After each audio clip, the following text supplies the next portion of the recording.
Këto afër kemi Diola Dosin, me cilin do të flasim për verën e cila sjell sigurisht temperaturat larta dhe ka një stil ndryshe të jetesës edhe për shkak të ndryshimit në ushqim.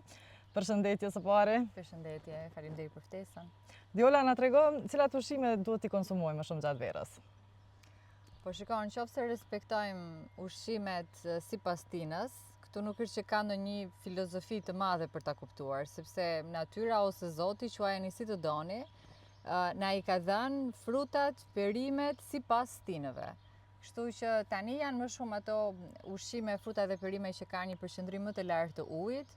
Jemi në sezonin e kungujve të njom, kështu që kungujt e njom në përgatime do të ishin fantastike, ka receta shumë të mira që bëhen, që përgatiten për pak minuta me kungujt e njom, ka një përqendrim të lartë të ujit, gjithashtu kastravecat, domatet, specat, si receta mund të themi, po dal tani nga ana e Shqipërisë, ato fergesat tironse për shembull, që quhen fergesat me speca, me domate, me pak gjiz, janë edhe të freskëta, janë edhe me nutrient brenda, edhe gjithmonë tani kemi më shumë nevojë për ushqime që kanë më shumë ujë dhe ngjyra. Ujë dhe ngjyra do thot ujë edhe elektrolit brenda, ujë edhe minerale brenda. Prandaj frutat edhe perimet gjithmonë të stinës. Nga kategoria e frutave, sigurisht kemi qershit, kemi kumbullat, kemi dardhën, që janë më të sezonit, edhe patjetër që duhet t'i gëshetojmë të dyja së bashku. Por gjithmonë është e rëndësishme që në vaktin e parë, domethënë pavarësisht këtyre llojeve të frutave dhe të perimeve, vakti i parë duhet fillohet gjithmonë ose me elemente që kanë protein, ose me elemente që kanë yndyrë të shëndetshme. Edhe këtë e them sepse pikërisht sot, duke dalë nga palestra, më tregon një mikesha ime që ushtrojmë së bashku dhe më thotë që kam shumë uri gjatë gjithë ditës. Dhe zakonisht personat që kanë uri gjatë gjithë ditës e nisin mëngjesin me karbohidrate, ose e nisin mëngjesin me një frutë në mëngjes, që është gabim. Gjithmonë duhet nisur me protein, që mund të jetë një kokërves, mund të jetë ndoshta pak avokado për ata që kanë mundësi dhe dëshirë që ta marrin avokadon, ose mund të jetë siç e nisun me një lugë të gjellës me vaj të ullirit, me pak limon, i shtoj edhe një çik krip për pranitë e elektrolitëve aty brenda. E gjitha kjo për të hequr atë nepsin ose urinë që gjatë gjithë ditës ne mund të kemi për sheqernat. Edhe shumë ujë, se hidratimi domethënë është jashtëzakonisht i rëndësishëm. Kur jemi tek hidratimi, na tregon si një person mund të arrijë hidratimin e duhur gjatë ditës? Çfarë duhet të konsumojë më shumë? Shiko, e para njëherë nuk mund të themi një vlerë të caktuar që neve na duhen fiks 2 litra, ose kam dëgjuar edhe raste kur njerëzit pinë 3 litra e gjysmë ujë në ditë. Edhe pjesa e hidratimit ka një lloj sasie dhe çdo njeri ne kemi atë që unë e quaj individualitet biokimik, që do të thotë ne jemi njerëz të ndryshëm, reagojmë në forma të ndryshme dhe kemi kërkesa të ndryshme për sa i përket nevojave ditore të frutave, perimeve apo të hidratimit. Për shembull, nëse kemi të bëjmë me një person i cili ka një aktivitet fizik të shtuar, shkon në palestër, vrapon apo punon gjatë gjithë ditës, atëherë ai ka nevojë për sasira më të mëdha të ujit dhe asnjëherë nuk duhet ta pim ujin me zor, po duhet të stimulojmë ndjesinë e pirjes së ujit.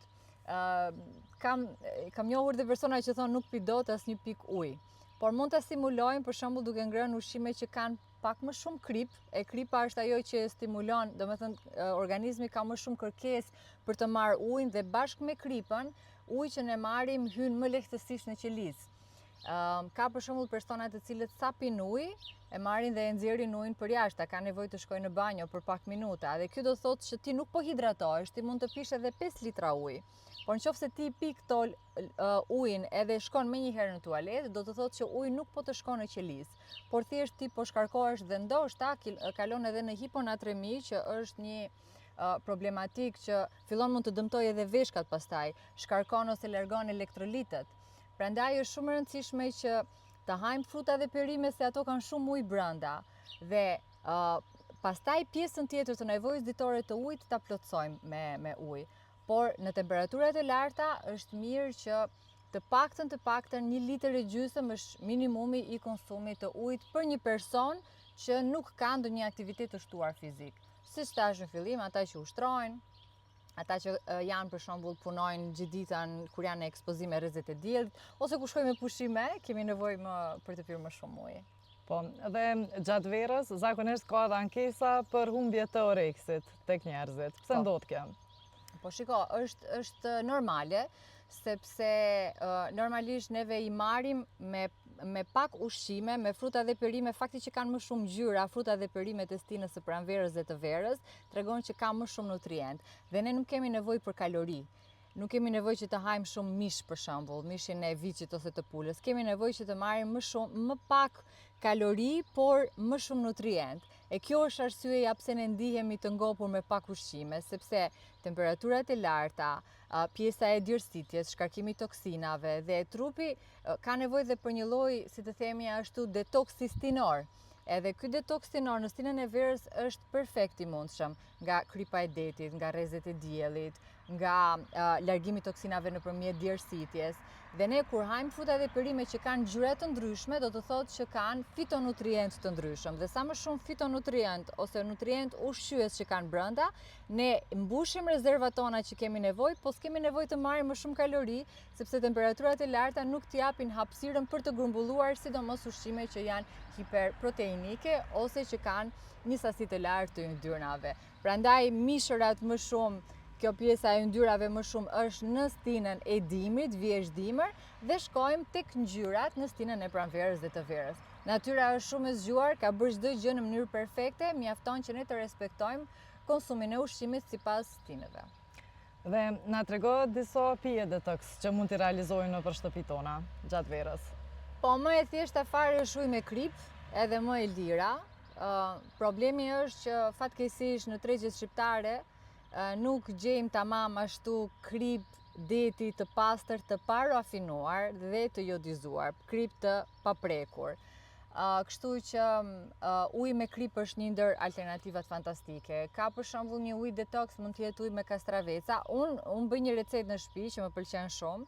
Jam një adhuruese e bazilikos ose e borzilokut, ndryshe dhe përgatis ujin me krip edhe me borzilok. Ka një shije shumë të lehtë, ka t'jep kështu një ndjesi freskie dhe në të njëjtën kohë merr edhe elektrolit nëpërmjet kripës. Gjithashtu një ndër detokset që njihet si një detoks mesdhetar që është përdorur nga shumë kultura të ndryshme, në fakt vetëm në zonën e Mesdheut, është një detoks që është përdorur edhe nga Filipinezja, e kam mësuar këtë, edhe në zonën e tyre, kosi ose jogurti me mente. Është super fantastik. Momentin e parë që e konsumon, e merr edhe e fut në atë blenderin dhe të jep një ndjesi freskie dhe të aktivizon receptorët e freskimit në sistemin nervor. Kështu që provoje edhe do të më kujtosh. Diola, na tregon si të ruhemi kur shkojmë në pushime gjatë verës, të mos helmuhemi. Të mos helmohemi, patjetër që roli më i madh është tek ata që e përgatisin ushqimin. Domethënë, ajo është gjëja më kryesore tek organet kompetente, të cilat duhet patjetër të kontrollojnë në mënyrë rigoroze, të bëjnë punën e tyre thëndryshe. Dhe unë në këtë sezon nuk do të kisha sugjeruar shumë ushqimet që janë, po themi ashtu, më të rënda, siç është konsumi i mishit ose i qumshtit, gjithashtu rreziku nga salmonela, rreziku nga Escherichia coli, sallata jeshile në të njëjtën kohë. Duhet keni shumë kujdes, sidomos gratë shtatzana. Do të sugjeroja që të paktën gjatë periudhës së shtatzanisë të kenë shumë kujdes nga sallata jeshile, ose këto ushqime nëse i marrin, po flas për larje, nëse përgatiten në shtëpi, të përdorin sodën e bukës, largon gati 80% edhe të pesticideve që përmbajnë frutat edhe perimet. Të kenë një kujdes të shtuar edhe nëse shkojnë për restorantet e peshkut, për shembull helmimet me peshk, por edhe helmimet me vezë, kryesisht produktet shtazore, janë shumë të rrezikshme, mund të shkojnë deri në fatalitet. Mund të them një eksperiment shumë të vogël, një test shumë të vogël, se si të shohim nëse veza është e freskët. E kemi bler vezën në dyqan, datën e skadencës e ka në rregull, por ndoshta ka diçka që nuk shkon. Marrim një gotë me ujë edhe e vendosim vezën brenda. Në qoftë se veza do të shkojë në fund, është e freskët. Në qoftë se veza do të qëndrojë në sipërfaqe të ujit, kurse si nuk duhet ta konsumoni atë vezë. Zakonisht kur të shkoni në për restorante, të zgjidhni fillimisht restorantet që po themi kanë më shumë qarkullim, se edhe ky është një lloj faktorie që dihet që ushqimi qarkullon dhe nuk është i ndenjur. Peshku të hahet në det, them unë, gjithmonë. Pra kryesisht, jo që nuk ka restorante të mira peshku, sepse ka shumë të mira në Prishtinë dhe e di që kanë qarkullime shumë të mira, por gjithsesi është mirë që produktet e detit, frutat e detit mundësisht të konsumohen në det. Ndërsa kur vim te kjo pjesa që shohim kemi ndonjë ngarkesë, ndoshta ndonjë shenjë të parë të helmimit, patjetër që duhet të shkojmë të drejtohemi tek mjeku, por që aty për aty duhet konsumojmë ujë me pak krip. Do me thënë kjo është, se doli tash jam duke folur vazhdimisht për ujin me krip, e kemi demonizuar vazhdimisht kripën, por kripa është fantastike edhe në këtë rast, edhe tek mjeku. Ndërsa për personat të cilët janë trajtuar tashmë me helmim, unë sugjeroj pas përfundimit të terapisë nga mjeku kuptohet, sugjeroj marrjen e probiotikëve dhe të prebiotikëve, të cilët janë shumë të mirë për të stabilizuar atë mikrobiomën ose atë raportin midis baktereve të mira dhe të këqija që ne kemi në stomak dhe prebiotik që janë ushqim për bakteret e mira. Po. Tashmë po kalojmë edhe tek një tjetër temë që sigurisht ju intereson qytetarëve, mbrojtja e lëkurës nga rrezet ultraviolet gjatë verës. Si duhet të mbrohemi? Në fakt kjo është një temë që ka ngjallur shumë debate vitet e fundit, sepse kemi shumë të dhëna shkencore, kemi studime, kemi meta-analiza, që do thotë studime në një rang shumë të gjerë të personave që janë analizuar, që këto kremrat mbrojtës edhe kanë, edhe s'kan efekt, po edhe mbrojnë, po ndoshta edhe mund t'japin efekte anësore në bazë të elementeve dhe kimikateve që ato përmbajnë. Kështu që në qoftë se unë personalisht në jetën time nuk kam përdorur kurrë krem mbrojtës. Domethënë unë përdor vetëm një krem, kuptohet që kam edhe linjën time të nutrikozmetikës me Dr. Botanica, punojmë vetëm me elemente bimore brenda dhe aq sa kanë bimët faktor mbrojtës, domethënë sa i duhet kësaj bime për të mbrojtur, aq mendoj që më duhet dhe mua për të mbrojtur nga rrezet e diellit, por patjetër që në pikun e vapës të kemi kapelen, ose të kemi kapuçin, ose që nuk ka nevojë që të dalim dhe të ekspozohemi atëherë kur është pisku i vapës, që themi ne në Shqipëri, që kryesisht është midis orës 12 deri në 4 që janë dhe rrezet më të dëmshme. Por një fakt tjetër që unë nuk kam dëgjuar, domethënë të paktën në vendet tona nuk kam dëgjuar askënd që të flasi për këtë, është ushqimi që ham ne brenda ka rol se sa digjemi ne jashtë në sipërfaqe të lëkurës në ekspozim me rrezet e diellit. Dhe ka të dhëna që thonë që personat të cilët përdorin shumë vajra, kryesisht vajin e lulediellit, vajin e sojës, vajin e misrit, përdorimi i këtyre vajrave vegetal bën të mundur që organizmi jon të reagojë më keq në raport me rrezet e diellit dhe ne digjemi edhe skuqemi më lehtësisht nëse konsumojmë këto lloje vajrash. Megjithatë, gjithmonë shkenca është kështu under construction, në përpunime sipërgjatë gjithë kohës, por në përjetimin tim edhe në gjithë eksperiencën time, unë po them që s'kam përdorur kurrë në jetën time krem mbrojtës, vetëm elemente natyrale. Hidratimi, ushqimi gjithashtu, konsumi i karrotave duhet të shtohet në këtë sezon për shkak të përmbajtjes së karotinoideve që përmbajnë dhe për t'na dhënë edhe një ngjyrë më të mirë, se bukuria edhe ngjyra e lëkurës që është nga jashtë në fakt duhet të vijë nga brenda. Dhe nëse skuqemi më shumë se që duhet gjatë rrezitjes në diell, si ta trajtojmë lëkurën? Me kos. Me kos, kosi është zgjidhja më e mirë e mundshme, edhe më e lirë gjithashtu. Gjeli aloe veras, për ata që kanë gjel të aloe veras në shtëpi. Edhe këto janë dy alternativat më thjeshta dhe patjetër sa më shumë ujë. Domethënë në këtë pjesë duhet të konsumoni sa më shumë ujë. Por që kosin mos e ndani. Një recetë e vjetër e gjysheve tona është edhe gjalpi, domethënë gjalpi i fshatit, kuptohet, jo margarina, jo gjalpi vegetal.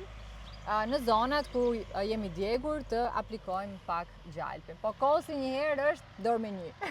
Dhe si shpjegohet që dikush ka pigmente më shumë, dikush më pak? E arrin rrezitjen më shpejt një lëkurë me ngjyrë se sa të tjerët?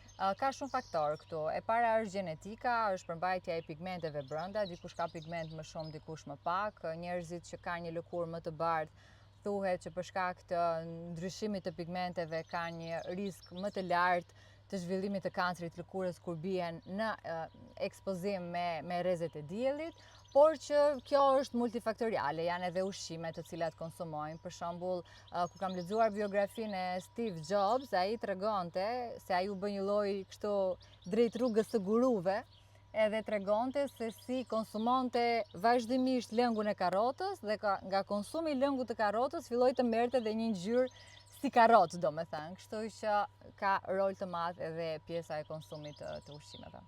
Viola, faleminderit shumë për gjitha këto këshilla. Uroj që jemi shumë shpejt me bisedën e radhës. Me shumë kënaqësi.